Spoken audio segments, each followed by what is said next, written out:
concerns about overheating in the U.S. stock market are resurfacing. So-called Buffett indicator, a metric frequently cited by Warren Buffett to assess market valuation, has reached historical high levels. The Buffett indicator is like an altimeter for the market. A high altitude does not guarantee a crash, but it doesn't signal a potential lack of oxygen, something indicators shouldn't ignore. As of September 28 local time, the Buffett indicator stands at 217%, nearing 220% and breaking previous records. This surpasses the peak of the 2000 dot-com bubble, when the indicator reached around 190%. Historically, when the Buffett indicator has reached extreme levels, it has often been followed by market corrections or a slowdown in returns. The collapse following the dot-com bubble is a prime example.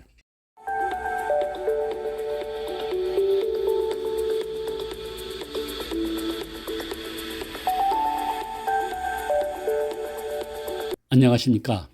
오늘은 미국 증시가 역사상 최고 수준의 과열 신호를 보이고 있다는 소식입니다. 바로 버핏 지수가 217%를 돌파했다는 건데요. 이게 무슨 의미일까요? 현재 미국의 버핏 지수는 217%로 닷컴 버블 당시 190%를 넘어섰습니다. 엔비디아, 테슬라 같은 기술주가 급등하면서 지수를 끌어올렸고, AI 열풍과 금리 인하 기대도 투자 심리를 자극하고 있습니다. 버핏 지수는 주식시장 전체 시가총액을 GDP로 나눈 지표입니다. 워런 버핏은 이 지수를 시장 밸류에이션을 측정하는 최고의 단일 척도라고 말했습니다. 일반적으로 100%를 넘으면 고평가, 200%에 가까우면 불장난이라고 경고했습니다. 버크셔 해서웨이는 최근 11분기 연속 주식을 순매도하고 현금 보유액을 3,441억 달러까지 늘렸습니다. 버핏은 이런 상황을 폭락장 대비로 보고 있는 걸까요? 버크셔 해서웨이는 최근 연속 주식을 순매도하고 현금 보유액을 3,441억 달러까지 늘렸습니다. 버핏은 이 상황을 폭락장 대비로 보고 있는 걸까요?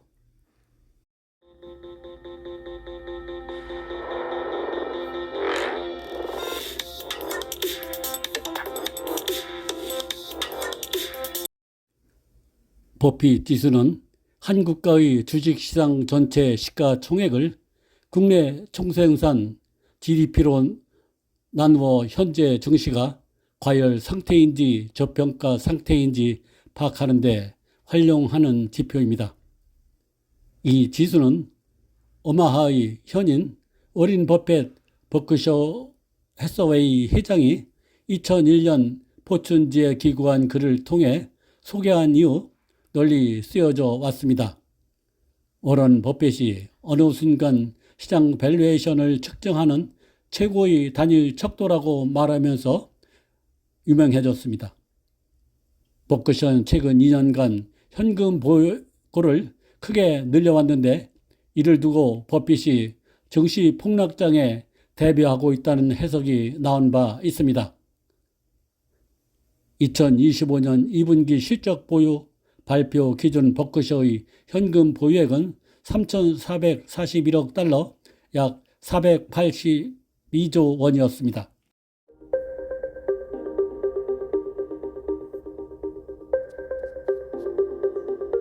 일반적으로 버핏 지수의 비율에 따라 시장을 평가하며 해석에 대한 의견은 조금씩 다를 수 있습니다. 80% 미만은 주식 시장이 저평가된 상태로 매수 기회로 여겨질 수 있습니다. 80%에서 100% 사이는 주식 시장이 적정 수준으로 평가된 상태입니다. 120%를 초과하면 주식 시장이 과열된 상태로 거품을 경고하는 신호일 수 있습니다.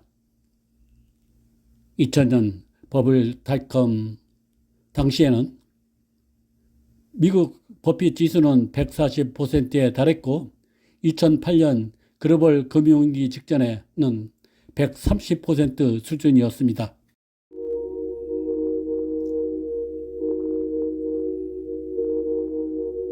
버핏 지수는 시장의 장기적인 추세를 판단하는 데 유용하지만 한계점도 분명히 존재합니다.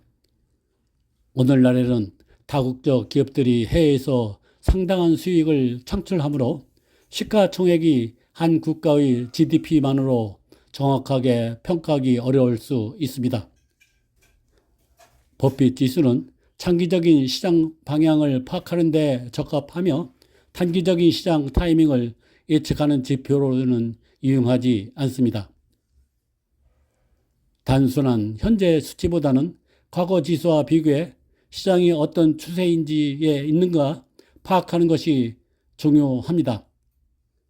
시가총액은 실시간으로 변동하지만 GDP는 분기나 연간 단위로 측정되므로 데이터 간 시차가 발생할 수 있습니다.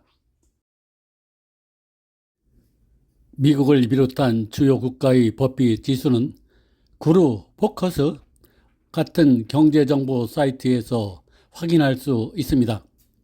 한국의 버핏 지수는 한국거래소 KRX의 시가총액과 통계청의 GDP 자료를 이용해 직접 계산할 수도 있습니다. 미국 증시는 그 어느 때보다 고평가 상태라고 말하고 있지만 증시는 걱정의 벽을 타고 일단 계속 오르고 있는 모습입니다. 이번 상승은 2024년부터 이어진 꾸준한 주가 랠리의 결과입니다. 특히 엔비디아 등 대형 기술주의 강세와 인공지능 열풍, 연방준비제도의 추가 금리 인하 기대, 완화된 인플레이션 압박이 투자 심리를 크게 자극했습니다. 또한 기업 실적이 시장 예상치를 상회하면서 높은 밸류에이션이 정당화되고 있다는 시각도 있습니다. 이로 인해 투자자들은 높은 지표에도 불구하고 위험자산 선호를 이어가고 있습니다.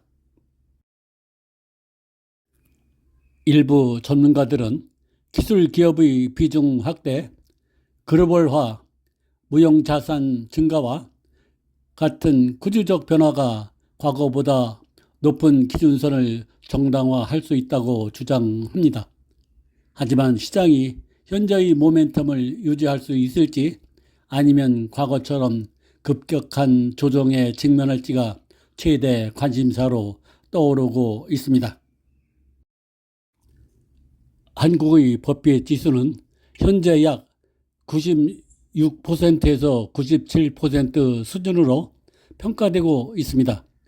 이는 적정 가치와 과열 구간 사이에 위치한 것으로 해석되며 시장이 다소 고평가되었을 가능성을 시사합니다. 시장 타이밍 전략으로 버핏 지수가 100% 이상일 때는 시장이 과열되었을 가능성이 높으므로 현금 비중을 늘리거나 보수적인 투자를 고려해봐야 합니다. 버핏 지수가 80% 이하일 때 시장이 저평가되었을 가능성이 있으므로 적극적인 매수 전략을 펼칠 수 있습니다. 버핏 지수를 참고해 주식과 채권 비중을 조절할 수 있습니다. 고평가 구간에서는 채권, 현금, 금 등 방어적 자산 비중을 확대하고 저평가 구간에서는 주식 비중을 확대하는 것이 좋아 보입니다. 장기 투자자에게 유용한 전략으로 시장 사이클에 따라 리스크를 조절할 수 있습니다. 글로벌 투자자라면 국가별 법비 지수를 비교해 저평가된 국가에 투자를 할 수 있습니다. 그 예로 미국이 200% 이상일 때 한국이나 일본처럼 상대적으로 낮은 법비 지수를 가진 국가에 관심을 가질 수 있습니다. 법비 지수는 시장 전체의 밸류에이션을 보여주므로 개별 종목 분석과 병행하면 더욱 효과적 저평가된 시장에서 내재 가치 대비 저평가된 우량 기업을 선별해 장기 투자를 해보는 것도 좋을 듯 합니다. 워렌 버핏의 철학처럼 가격은 당신이 지불하는 것이고 가치는 당신이 얻는 것이라는 원칙을 적용해 보는 것도 좋습니다. 그러나 주의할 점도 있습니다. 버핏 지수는 거시적 지표이므로 개별 종목 투자에는 한계가 있습니다. 기술 중심 경제에서는 GDP가 기업 가치를 충분히 반영하지 못할 수도 있습니다.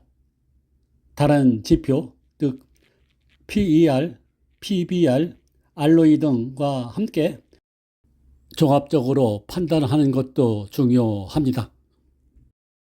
버핏 지수는 시장 전체의 거시적 과열 여부를 판단하는 데 탁월합니다. 버핏 지수는 국가 단위의 거시적 밸류에이션을 보여주는 반면 PER, PBR, PSR은 개별 기업 또는 섹터 중심의 미시적 분석에 적합합니다. 심리 지표는 숫자보다는 사람들의 감정과 기대를 반영하므로 시장의 단기 움직임을 예측하는 데 유용합니다. 현재는 모든 지표가 과열 신호를 보내고 있어 워렌 버핏처럼 현금 비중을 늘리는 전략이 주목받고 있습니다. 버핏 지수는 단순한 숫자가 아닙니다. 시장의 체온계이자 투자자에게 보내는 경고음일 수 있습니다.